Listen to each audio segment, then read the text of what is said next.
Robert Whitaker, Paulo Costa. Oh, that was a good one. What a fight. I want to start off with Paulo Costa because he's a bit of a maniac. He's very inconsistent, but he's hilarious. I spoke to him for the first time last week. He's a nice guy. Obviously a physical specimen, right? The chin on he never has a mark on him after a fight. Robert Whitaker, man. Whitaker beat the crap out of him, right? Well, they beat the crap out of each other. Whitaker looked like he'd been in a car accident. Paulo Costa looked like he'd still go, do a Ricky Martin impression and be on the front cover of a magazine, apart from his shin bone, that was a phenomenal fight. Robert Whitaker almost got finished at the end of round 1. Dude. But the speed, the ferocity, the combinations, take it away, Paul Felder. Yeah, I mean, even at the weigh-ins, I was watching the weigh-ins for that fight, and that's when I was like, yo, Robert Whitaker looks ready to go. You could tell he was ready to come back out and get back into that win column, and he had to overcome a lot to do it because Paulo Costa, he was game, and I'm so happy to see that because, look, this dude's fun to watch no matter where or what or who he's fighting. We want him in this division. We want Paulo Costa active. The guy, when he actually makes it to the cage and into the octagon, he's must-see fighting. And he's entertainment in the press conference, in the build-up. He looks great, and he fights great. He's flexible like crazy. Can we talk about the flexibility of this dude? Those kicks were spinning hook ridiculous. Kick? Look at this. Boom! I mean, dude, that's a picture-perfect spinning hook kick that he landed on the chin. I remember I couldn't believe it. I was here with my buddy Bill, and I'm like, how is he not? That was square on the face, spinning hook kick. With the heel. Perfect time. With the heel. But the head kicks as well. The fluidity. So flexible. Speed. Yeah. Just whips them up. So good. So I'm just glad to see him. I'm glad to see him back and motivated. And then I saw that he tweeted out that he'll be back. Thank you all for the support. He seems to be like, yeah, I want to do this. I want to keep fighting because the only thing that was in Paulo Costa's way was either the negotiations himself. He wasn't happy with something, right? We'll probably never truly know what was going on, injuries or, I spoke to one of his coaches last week, a guy called Gregory, I believe. I can't remember his last name, his strength and conditioning coach, but also his mind coach. And he was saying they've got his mind right now because there definitely was something a little off. And I was saying on the broadcast, physically, he's a 10 out of 10, A-star, whatever you want to call it. All right. He's a prime slab of Brazilian beef. Right?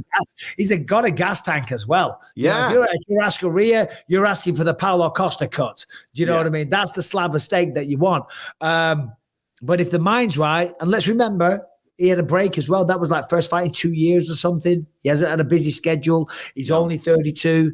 But we got to talk about Robert Whitaker. Oh, dude.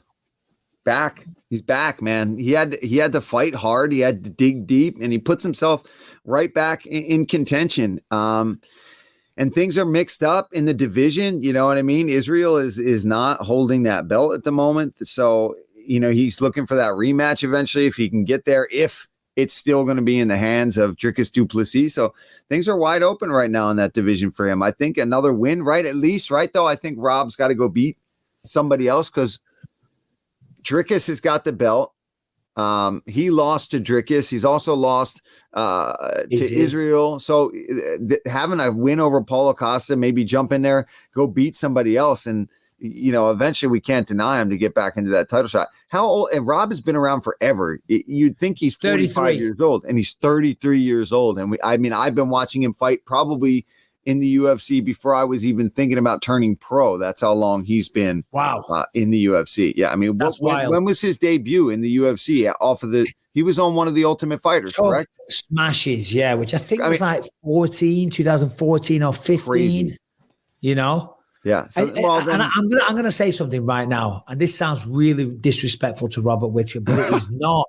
It's not. It kind of is. But it shows how wrong we were. When I fought Luke Rockhold at 199, was it Rockhold? It was somebody in Sydney anyway. I think it was Rockhold. Whitaker was on the undercard, and I think he might have fought, what was he called? He had a catchy nickname. It wasn't Derek Brunson. What was his name? He had a weird, anyway, whatever, regardless. He knocked out Derek Brunson a few years later. Wasn't Derek Brunson, regardless. And he was warming up in the locker room.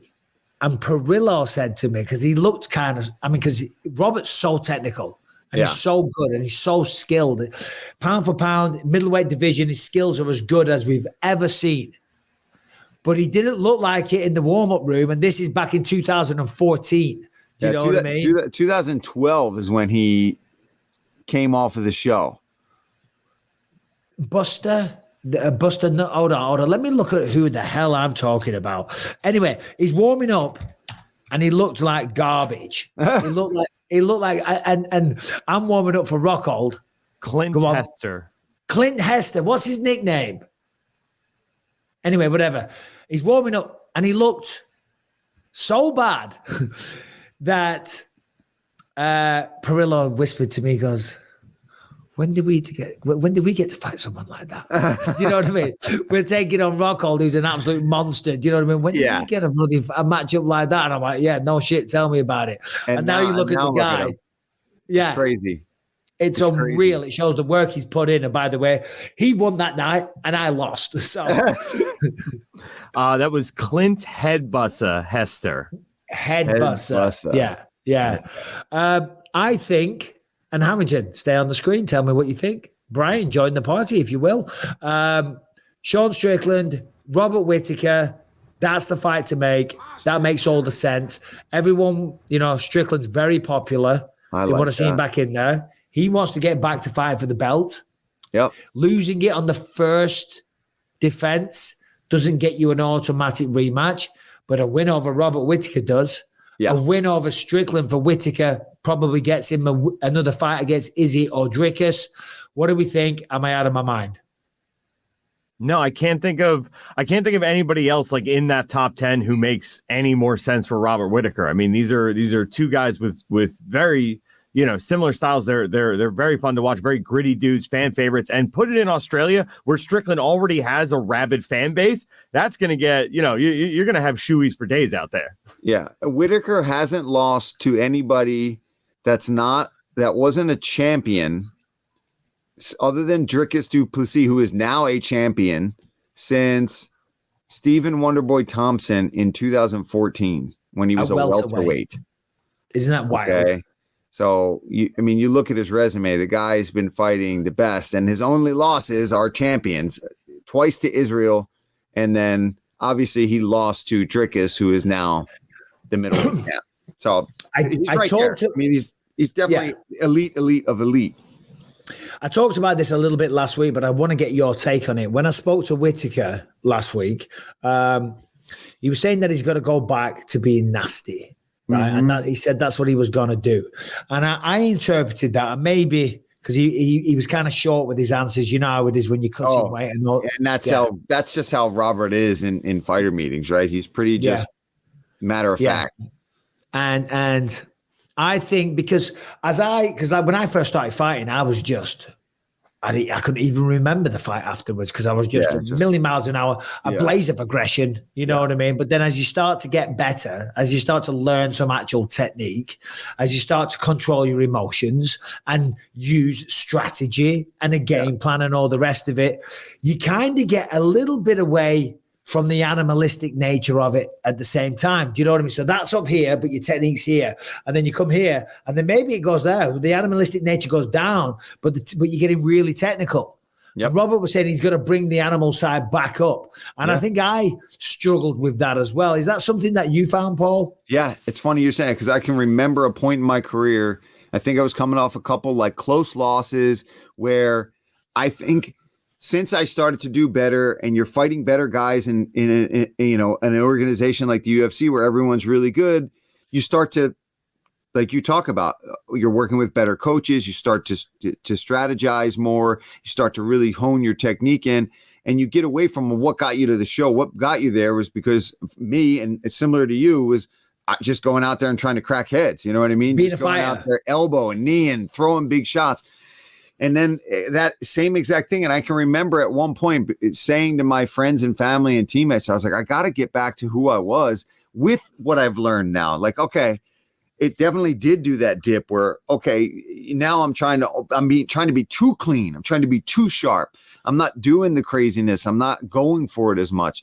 So yeah, that is absolutely something that I think a lot of fighters who get to a certain level, and Robert is probably gone up and down through that a few times now because he's been around for so long fighting the best guys.